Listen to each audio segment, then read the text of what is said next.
Hello and welcome to Alexasrewm, where we are not lawyers, we are not medical professionals, we are not law enforcement, we are just people who have opinions about all things going on in the true crime community, including what the heck is going on in the town of Canton. Because y'all, it got spicy tonight. I had a whole video planned to cover the Alec Baldwin pretrial hearing, but this news is way more newsworthy at this time. So we're going to get into what the heck went on at this Canton Select Board meeting. I was just scrolling. It was so funny too, because I was literally preparing this video, got back from the gym, getting ready, putting all my notes together for the Alec Baldwin pretrial hearing to sum everything up in a nice little short video for y'all.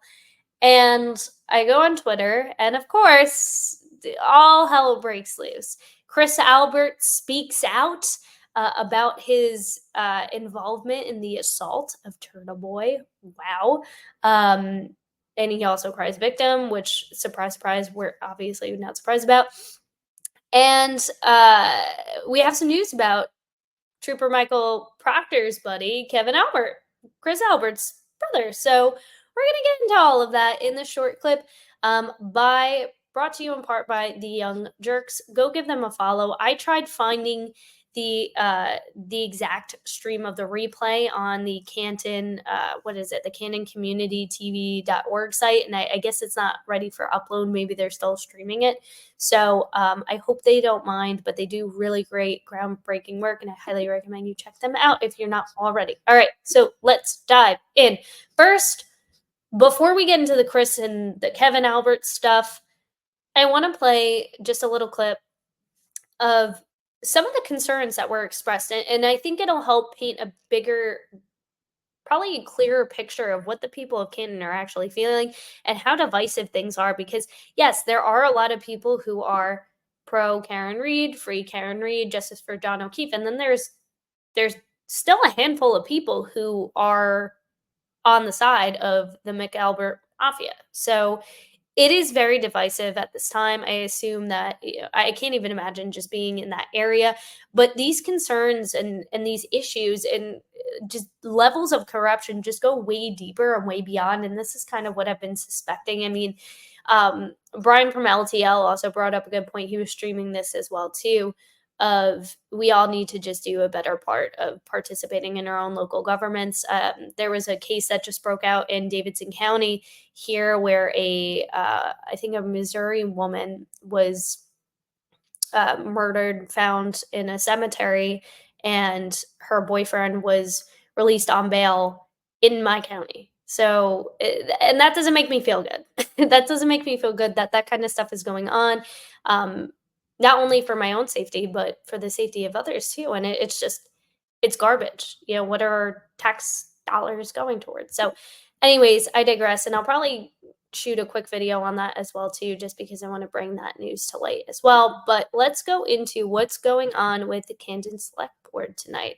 So we're going to hear from a couple of townspeople just expressing their concerns, and surprise, surprise, they bring up Chief Helena Rafferty, which we covered in one of our last videos about how she was also involved in not a hit and run, but she was involved in a motor vehicle accident, striking a pedestrian, also an elderly man. I don't know what it is with these people and accidentally hitting these elderly folk. So we're going to get into this once this loads.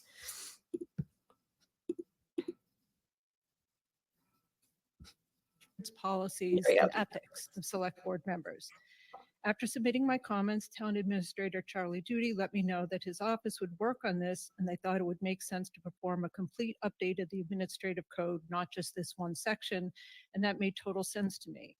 I offer my sincere thanks to Mr. Duty as well as to Jen Kamelian from the Select Board office for all of their work on this issue.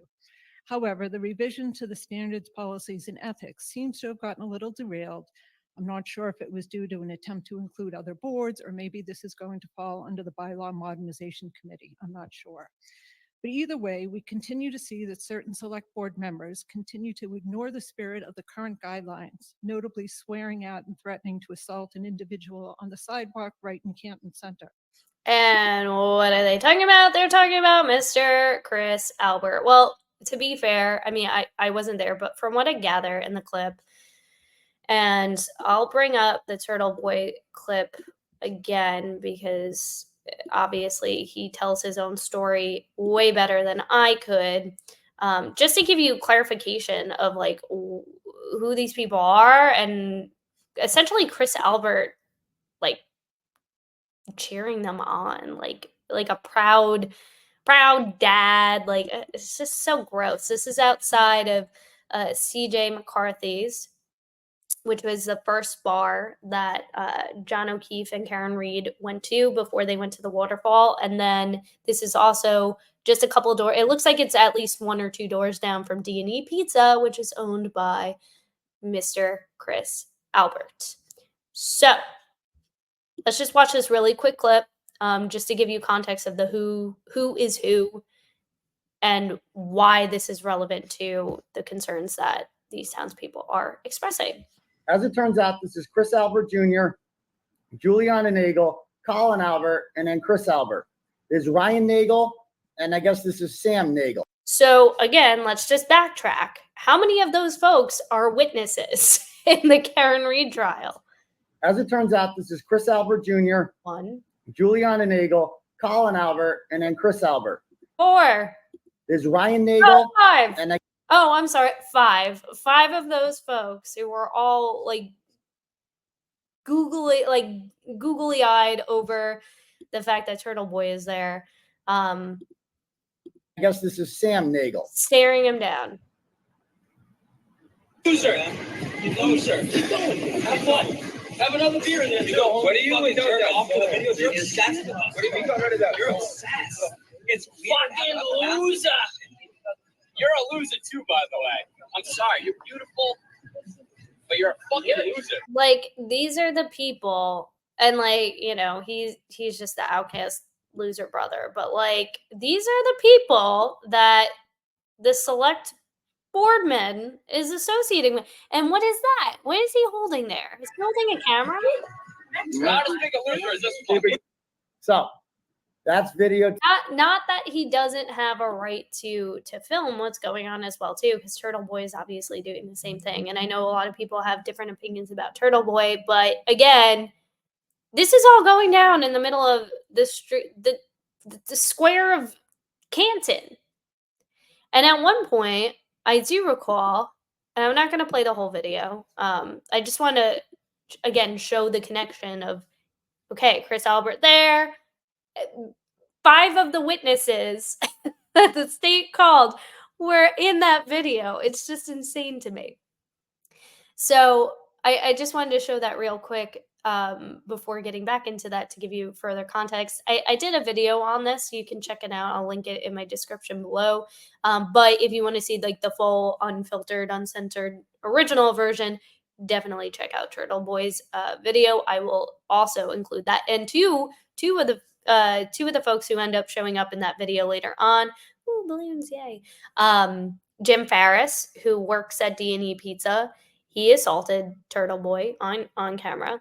And then Jill Daniels, who is the sister of, I believe, Julia. I always get it mixed up. I think she's Julie Albert's sister. Yeah. So Julie Albert's sister. There's so many people, so many J's, like so many B's. It's very hard to keep track of the family tree. But she also assaults Turtle Boy on the street. And then at one point in this video, this poor woman on like crutches is trying to get by while they're all like in this screaming. It's not a good look for you, dude, Mr. Select Boardman. So let's continue. Let's go back into the concerns of the Canton townspeople. I stand here today to renew my request for the Select Board to take action on this matter. You represent the town and all the citizens, not just the ones who voted for you. And yes, as public officials, you are held to a higher standard.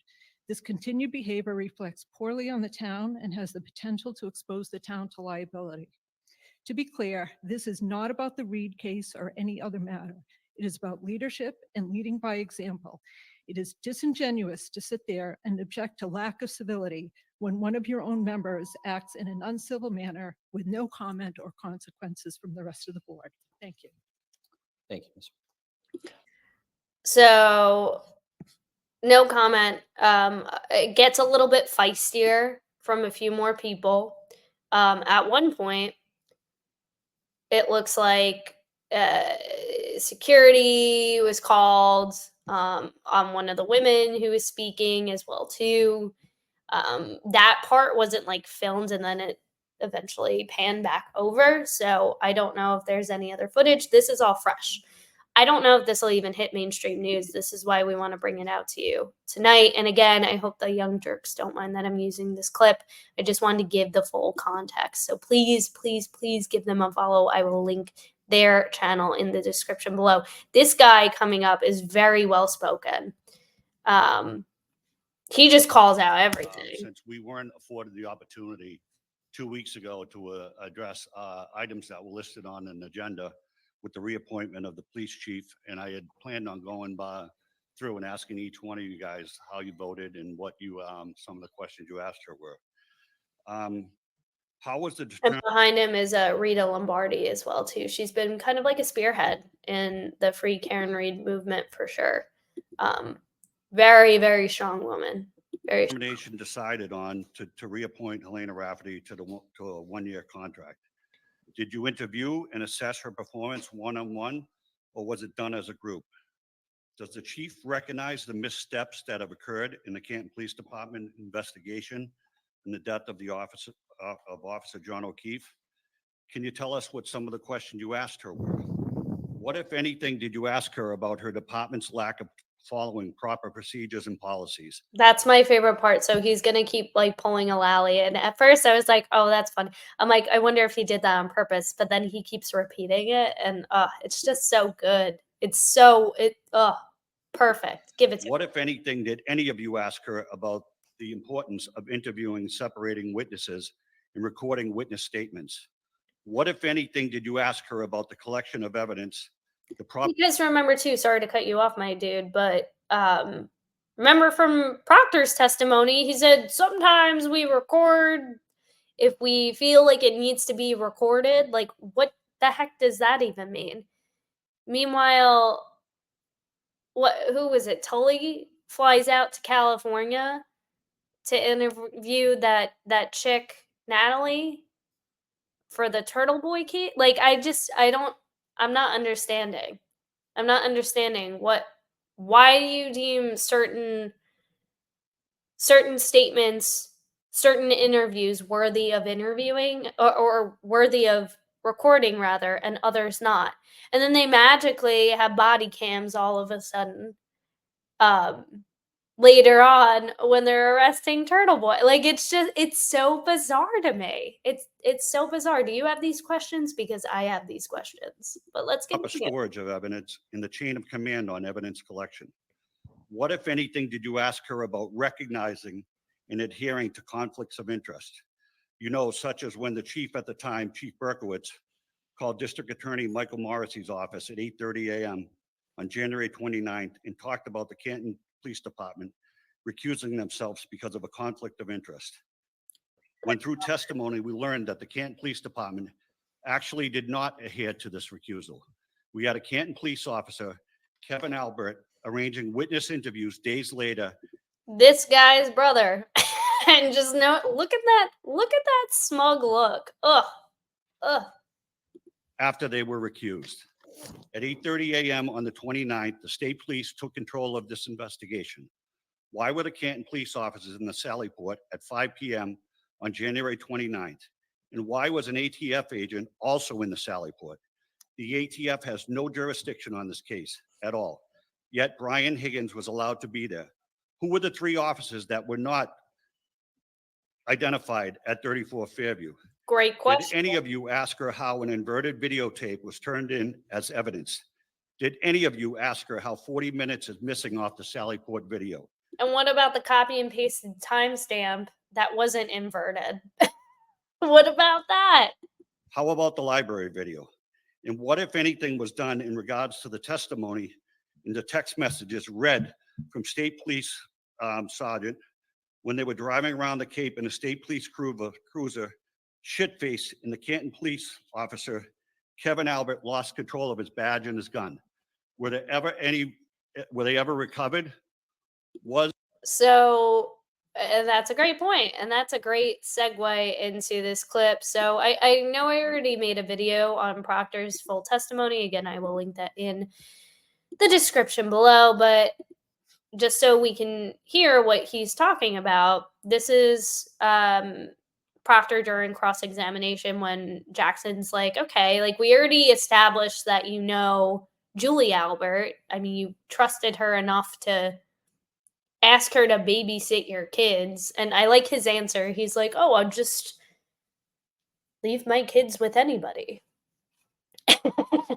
And it just reminds me of that Schitt's Creek episode where Jocelyn's like, she just has her baby and she's trying to get to the Jazzagal rehearsal, and she finally gets there and she's like, I found this woman who's a pet sitter and she said she'll make an exception for me this one time. Like, if that's okay, if that's what you're going with, sure, okay, sure, my guy. So this is what he has to say about his relationship to Kevin Albert. Correct? We worked on a cold case together. So you did have a close personal and professional relationship with Kevin Albert, didn't you? I'd say it was a professional relationship. Only a professional relationship? Even though Chris Albert, his brother, was at your sister's wedding and you sat at the same table at her wedding. Colin Albert was also at that wedding. And I believe he was the ring bearer too. That's what I believe I've heard. Correct me if I'm wrong in the comments, but I believe I heard that. I mean, I remember us at a gym together and we worked a cold case together for several months. Drinking, socializing, maybe? Once in a while. Right. So it went beyond professional, right? Yeah, acquaintances. Drinking acquaintances, right? Who loves that word too? On several occasions, yes. Socializing acquaintances, right? On several occasions. So when you told the jury a few minutes ago that you were aware of and knew of, but didn't have relationships with 3 Alberts, Julie, Chris, and Colin, not quite true, is it? Objection. Sustained. There's a 4th Albert out there, isn't there? Yeah. Right? Yes. But, like, he doesn't want to answer that. But you didn't tell us about that one. He doesn't want to answer that because there's no way around it. You don't just go drinking buddies, go out drinking and leaving, he didn't, but Kevin Albert, leaving your gun and badge like in random places with somebody that you don't trust. And you're working in close quarters, I imagine, working on a cold case, you know, you get to know each other. You already know his brother. Maybe you weren't that close with him initially, but I can buy that over time, yeah, you're working together, you're work buddies. You have some of the same mutual interests, obviously, the same mutual connections, friends. Yeah, of course you're going to bond. You didn't want to answer that.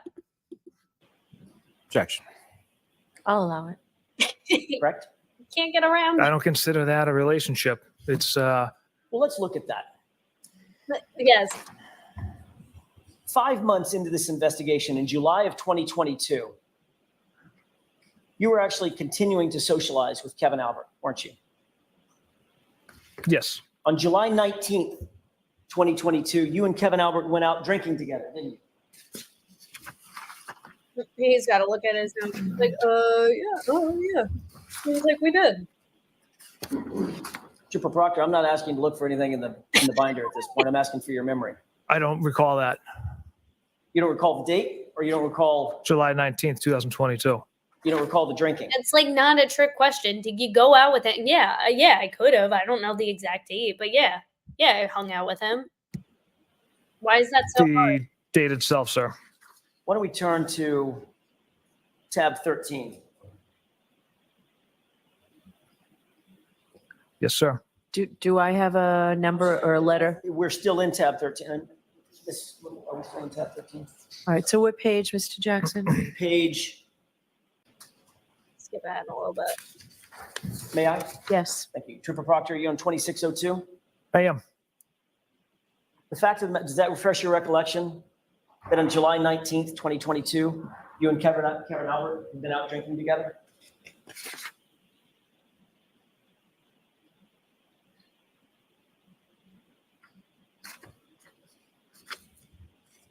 I don't understand why you're flipping through pages.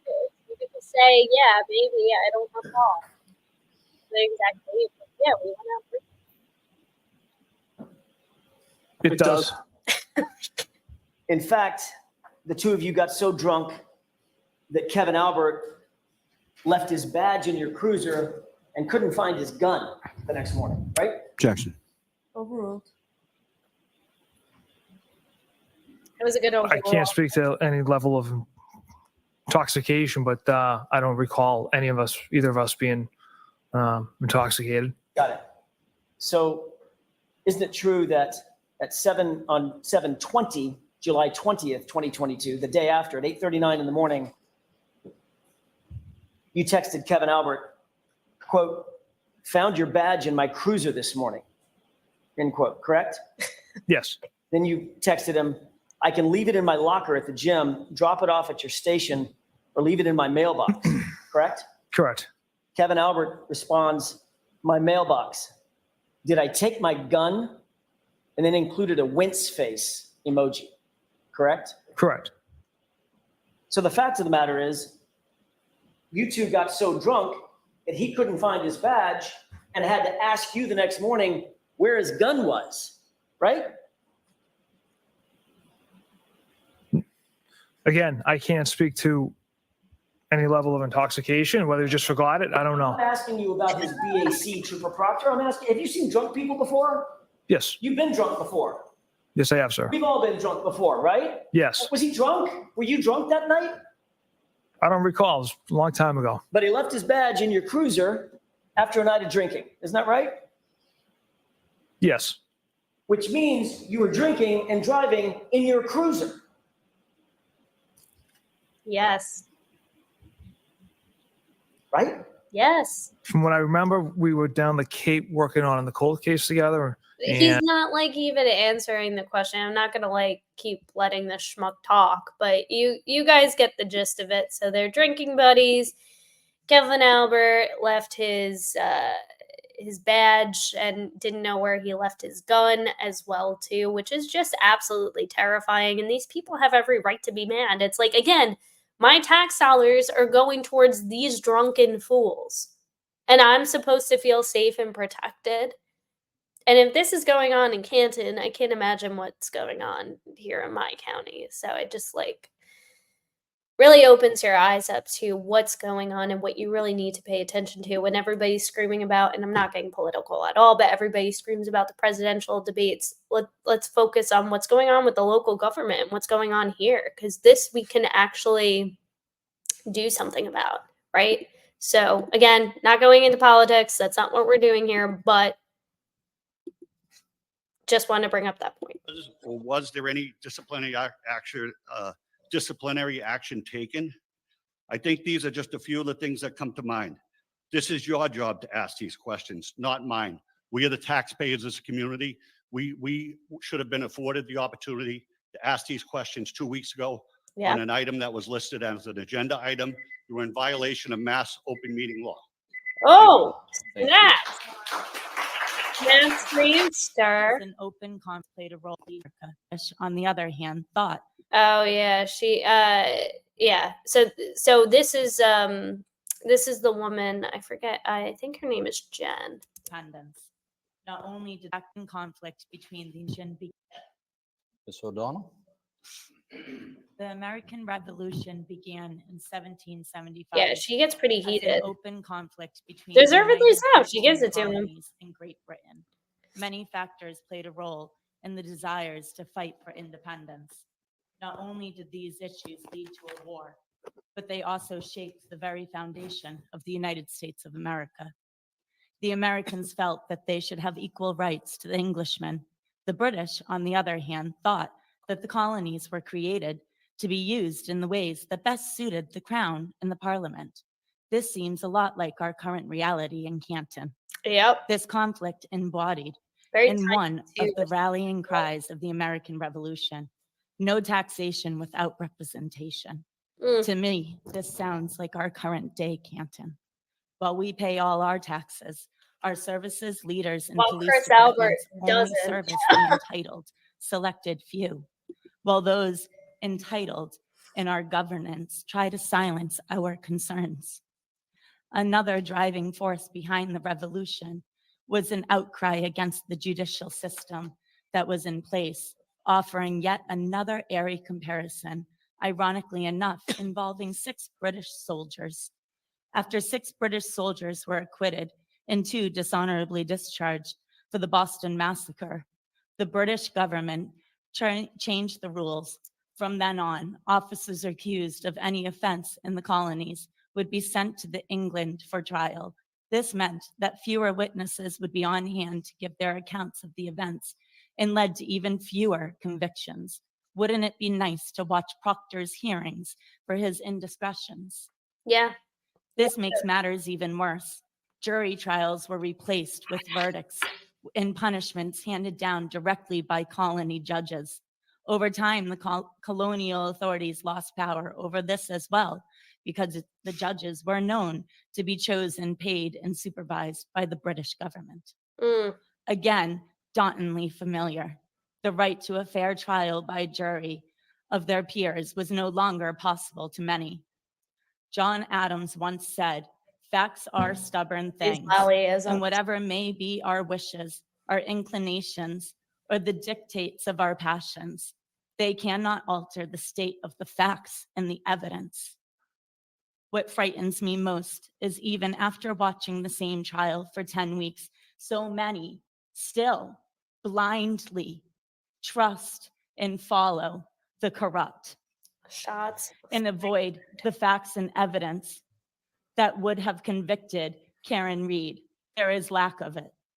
To bring justice for John O'Keefe, rather, they chose to keep supporting those who have factually been proven to be corrupt and dirty. Thank you, Ms. O'Donnell. To those Ms. O'Donnell, that's it. who find our Ms. fight for O'Donnell, truth, I'm going to ask you to justice, settle and down. our American rights I'm going to ask you to leave, so Ms. O'Donnell. unacceptable to You notice how like hostile the board, like, oh my god, Miss O'Donnell, like calm down. Like it like she's just speaking. Like, I mean, I get it. They don't want to cause like some kind of scene, but like it's really not that big of a deal. Like she's just talking. She's just speaking. But just let her finish. Who cares? Who cares? Who cares? What are you all doing after this? It's a Tuesday night. What do you got going on? You gotta hit the CJ McCarthy's? Get your wing special or whatever? Like, I don't know. I don't know. But like why does it matter? Isn't it better to actually allow your people to speak? And I get it, you have an agenda, you gotta keep things moving along, but like what's the big deal? And be like, all right, you got a few more minutes. Like you're making it an issue. You're getting her riled up. tonight. Officer. I quote Captain John Paul James. You're calling an officer? Like, you're doing the exact 1779. opposite. I have not begun to fight. Thank you, Ms. O'Donnell.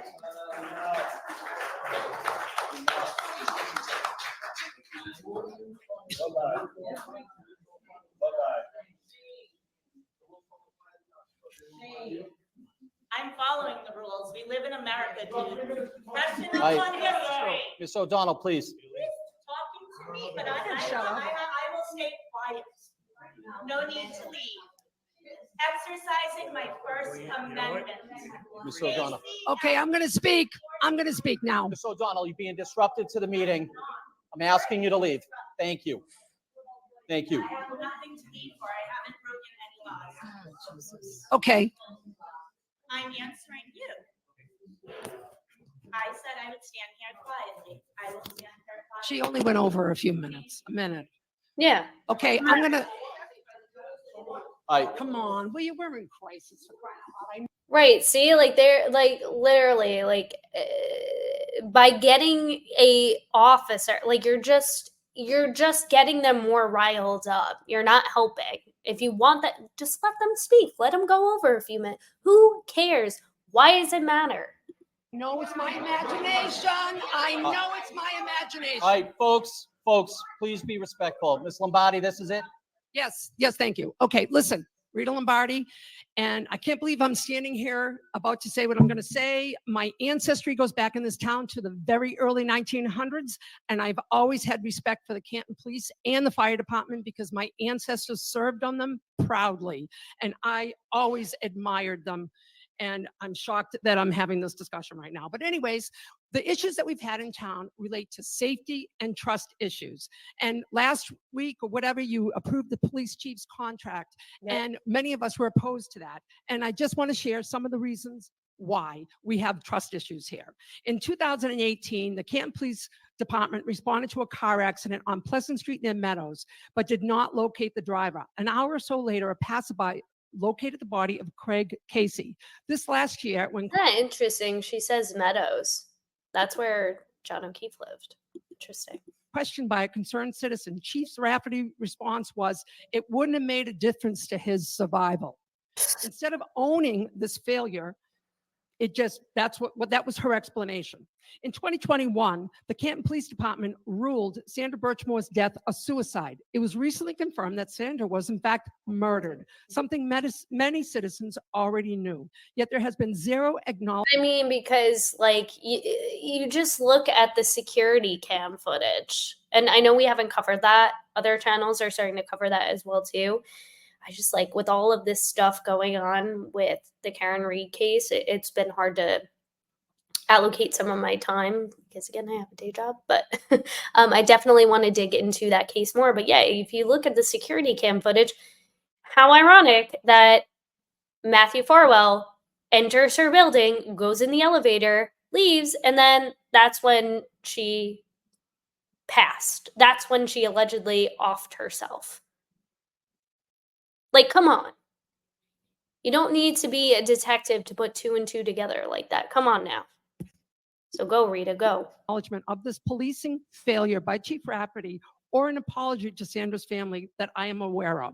In 2022, the Canton Police Department responded to the scene of Officer John O'Keefe's murder. The mishandling of the crime scene, the investigation, and the evidence collection was gross incompetence at best and will be taught in criminal law classes for decades to come on how not to handle a murder crime scene. Sure. Instead of Chief Rafferty addressing these performance issues with appropriate corrective action, many, if not all involved, have been promoted. In any organization, rewarding poor performance not only damages employee morale, it increases employee turnover, both of which are extremely costly. Canton PD has an 18% turnover in the past 2 years. Oftentimes, it is your best employees who seek employment elsewhere, not the performance problem. If unchecked, your organization will continue on a downward spiral. In the John O'Keefe murder trial, we learned that it was Chief Rafferty who turned over the Sallyport surveillance video to the Mass State Police. We also learned that in addition to 42 minutes missing from this footage and people disappearing from the screen, and the footage was inverted, something no one has ever heard of in their life. 6 weeks it took her to report the February accident, which almost cost the man his life. And now we're being sued for that. And we're going to get sued for all these other cases as well. Yeah. Policies and procedures are great, but there's no consequences when they're not followed. Just rhetoric that we'll do better next time. Yep. That just doesn't cut it. The Canton Police Department and this town is facing countless and costly lawsuits as a result of their actions. We do not feel safe. And that is why. Okay, I'm not speaking for you because you're part of the selected few. I'm talking about me, common folks. I'm talking about me, the random citizen. That's who I'm talking about. Thank you, Ms. Anyone Lombardi. who's related to the McAlberts, you're safe, but not us. Thank So you, Ms. stop it. Lombardi. I'm sorry. Thank you. Thank you. Running over here. She's getting yelled at and yelling. And you can't right here. Ms. O'Donnell, you said you were going to be quiet. You got disruptive. It is time for you to leave. Ms. O'Donnell, it is time for you to leave. Freaking wild, y'all.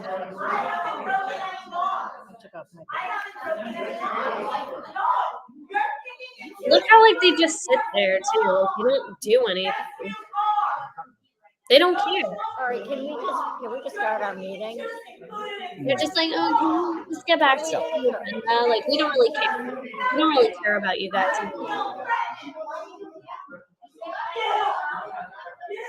So Donald, Like take a recess. I don't know. Like maybe let them speak. What? Like why does it matter if they go over time a little bit? No, I'm not. It is inappropriate. No, it's inappropriate. Unfold the law the way it's They just intended. yeah.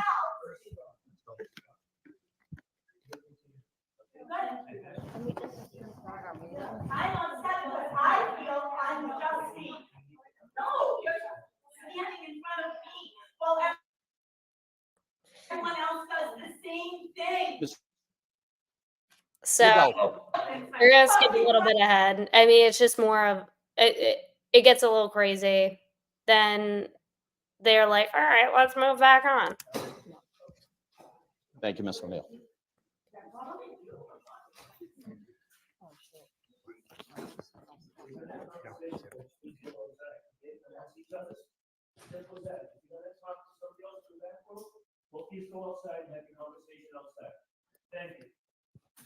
Thank you, officer. All right, before we get on to the next agenda item, we have two statements. So here we go. They're like, well, now that we got control of the room again, we have to make this very important statement. To read. So, Mr. Albert, do you want to go first? Yeah, I'll go first. Okay, as many of you know, I've had two recent verbal altercations with members of the public outside of my role Yeah, I just love everybody's like, yeah, we know exactly what you're talking about, dude. as a select board. Despite the tremendous harassment, stress, and anxiety that my family, extended family, and I have been subjected to over the past 16 months, my interactions were inappropriate. And as an elected official, I am held to a higher standard. And I understand that the residents of Canton expect public officials to always conduct themselves professionally and focus on the business of the town. I apologize for my recent reaction and will refrain from any further public incidents that I'm becoming Looking like a true politician. as a member of this Canton Select Board. Thank you. Why don't you resign, Chris? And then you hear these people, these idiots cheering. Thank you, Mr. Albert. In addition, I mean, like he's some like, oh my God, what a martyr. It's like, come on, dude. You're not sorry. You don't care. You don't care about any of these people. You like your cushy life. You like not paying taxes. You like making, your pizzas or whatever. And you like that you have some kind of sense of power. You like that you get to show up to these meetings wearing your little suit and your tie, like you're important. And you're not, dude. You're not. And people see through it. You heard from those people. You might think that you have this little crowd in the middle here, but your town's way bigger than that. And there's a lot more people in this world that are way, way angrier as well, too. So, I mean, what a clown. What an absolute clown. What the people want is for you to resign. Step down. That's the best way to take accountability and just get out of the public eye. That's the best thing that you can do for your family, but you have your head so far up your butt and you're so proud that you're never going to give it up because you don't care. If you really cared about your town and you really cared about these people and helping them and giving them what, then resign. Do the right thing and resign. By you just being stubborn, man, I'm not going to leave. I'm going to stick no. That's not what these people want. You're not listening. None of you were listening. None of you were listening. You don't care. And that statement is just like, ugh, it's just disgusting. statement. So now they're going to go into the Kevin Albert stuff.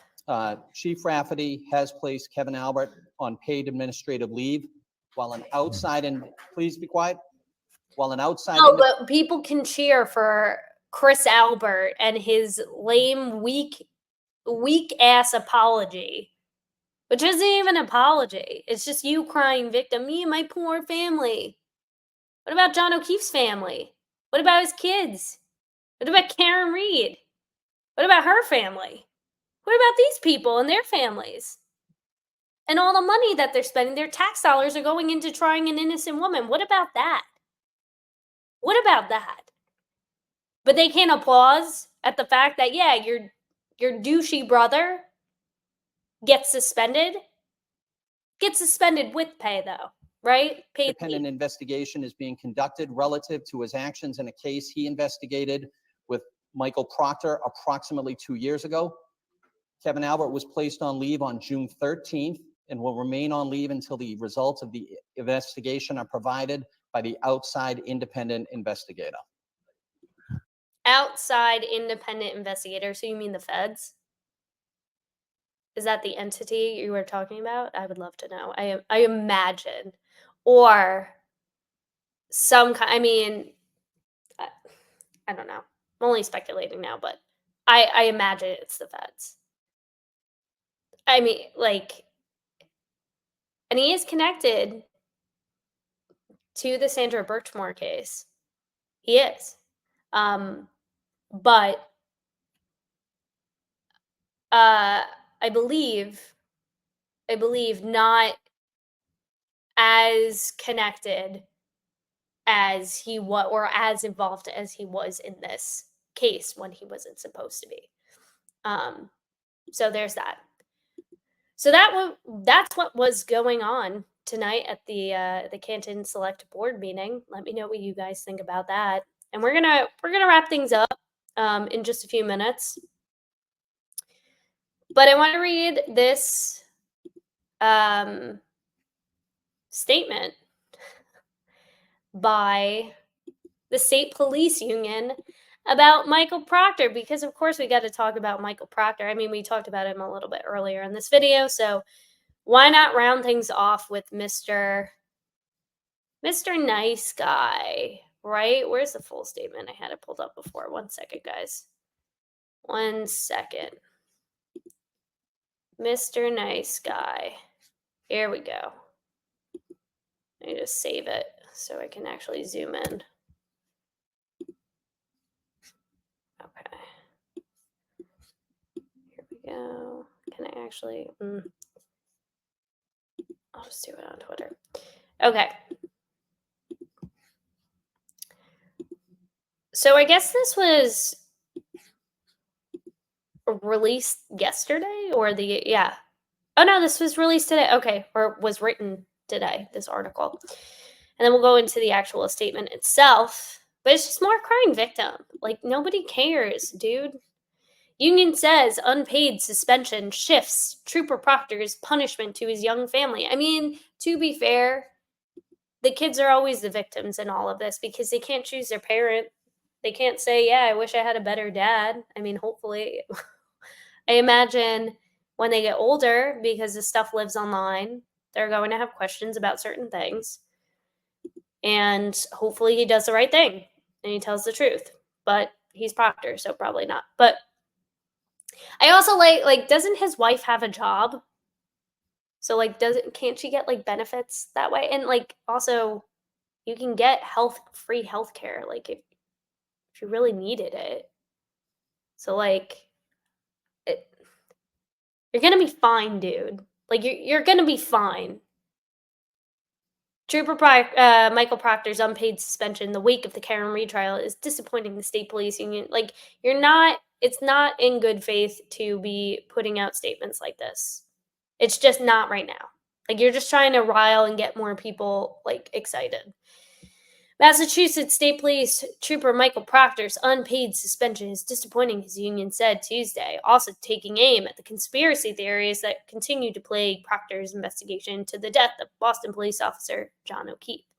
Proctor's work on the case was overshadowed by his derogatory I like how everybody says that's the reason why. No, that wasn't the only reason why. That wasn't the only reason why he was canned. It was because he conducted a shoddy investigation. Stop and shop bags. Chain of custody. Putting clothes in the same bag, letting them air dry for days on butcher paper. Inverted videos. Planting evidence.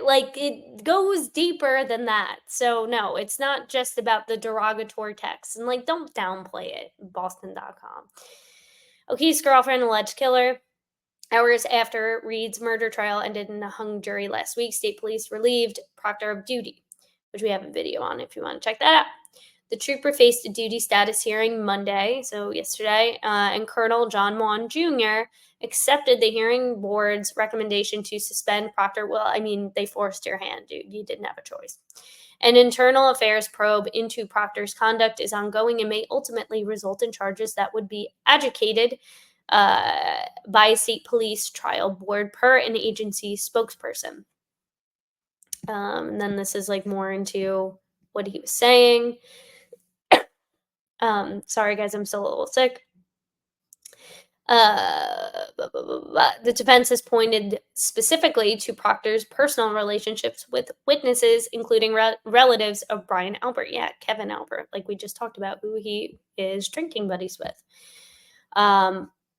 Okay, so let's get into the actual statement, what it says, and we'll wrap things up. Okay, State Police Association Massachusetts statement regarding Trooper Michael Proctor's duty status hearing. Following statement may be attributed to Brian Williams, president of the State Police Association of Massachusetts. Every member of the Massachusetts State Police hopes that the O'Keefe family finds peace, comfort, and closure as they continue to mourn the loss of their loved one, a fellow officer. Until the focus is shifted away from collateral issues and back to investigating, prosecuting death of John. Why don't they even acknowledge he's a police officer half the time? I feel like that's kind of disrespectful. Am I wrong? The death of Officer John O'Keefe, we'll put that in there for him. The justice his family deserves will be delayed. Well, yeah, because of all of you buffoons. Regarding the outcome of yesterday's duty status hearing for Trooper Proctor, the State Police Association of Massachusetts will never condone the unacceptable language. I love how they're always like, well, we think that was kind of messed up, but, he's still a good cop. He still did his job well. I would be distancing myself personally, but hey, that's just me. Using personal text messages presented in evidence during the trial. To date, we have received no information to indicate that his suspension was the result of anything other than these text messages. Come on now, that's BS. We would like to reiterate that unless the department's ongoing investigation proves otherwise, yesterday's actions have no relationship to salacious allegations of cover-ups, collusion, or conspiracies offered by the defense. Nobody's talking about collusions. Nobody said conspiracies. They said cover-up. They said frame job. That's what they said. The decision to suspend him without pay pending the outcome of the investigation is disappointing because it shifts Trooper Proctor's punishment to his young family. So again, everybody likes to play victim. And let me be clear. The kids are always the victims in these things because they don't have a choice. They don't. Like I said, they don't have a choice in who gets to be their parent. They're stuck with who they're stuck with. And they're too young to understand probably anything that's going on. And their dad is always going to be their hero until they get older, maybe. I don't know. I don't know them. But don't be playing the kid card. Because you know whose kids are really suffering? I'm pretty sure Trooper Proctor's family's going to be all right. I'm fairly certain. He's going to be fine. He's going to be just dandy. John O'Keefe's kids, his niece and nephew, who didn't lose one parent, but two, but three parents. And actually four, if you want to count Karen Reed. A woman that they looked up to, that they loved, that they saw as a motherly figure in their life after their own mother passed away. So if we want to play victim with kids, hello, like, are you kidding me? Are you absolutely kidding? What about John O'Keefe's kids? What about those kids? What about everything that they're going through because of you and your union and your dumb department? Sorry. I know not everybody is a bad cop. I know not everybody in Canton, probably on the police department, isn't a bad cop. I don't know them. I want to believe that there are good cops. I do. I really do, because if they're all bad and they're all sour apples, then we're all screwed. None of us are safe, right? So I know that there are good eggs. I know that there are people who are there for the right reasons, who want to do better, who want to make things better for their people, who actually care. And you putting out a statement like this, are you kidding me? You might as well just be spitting on his grave at this point. To mitigate the impact on them, a more reasonable action would have been a suspension that did not affect their medical coverage. Again, they can get free health care. They can get free health. Yeah, is it the great? No. But come on now. Come on now. Does his wife not work? Can she not get medical coverage at her job? Or just pay out of pocket? Like so many other people that live in this country that can't afford healthcare? Like, come on now. Come on now. As these matters continue to evolve, we thank our members who serve dutifully and with distinction. We are proud of the meaningful work they do each day. We also take the duty to fairly and equally, excuse me, I thought that said equality, equally represent them very seriously because of our obligations to the membership and due to the department's ongoing investigation. We will be making no additional comment regarding yesterday's hearing. I mean, why'd you even put out a statement? This is just like, again, a spit on John O'Keefe's graves. Spit right on his grave. I mean, just the lack of self-awareness of all these, the gall of all these people. Oh, it just boils my blood. Boils my blood.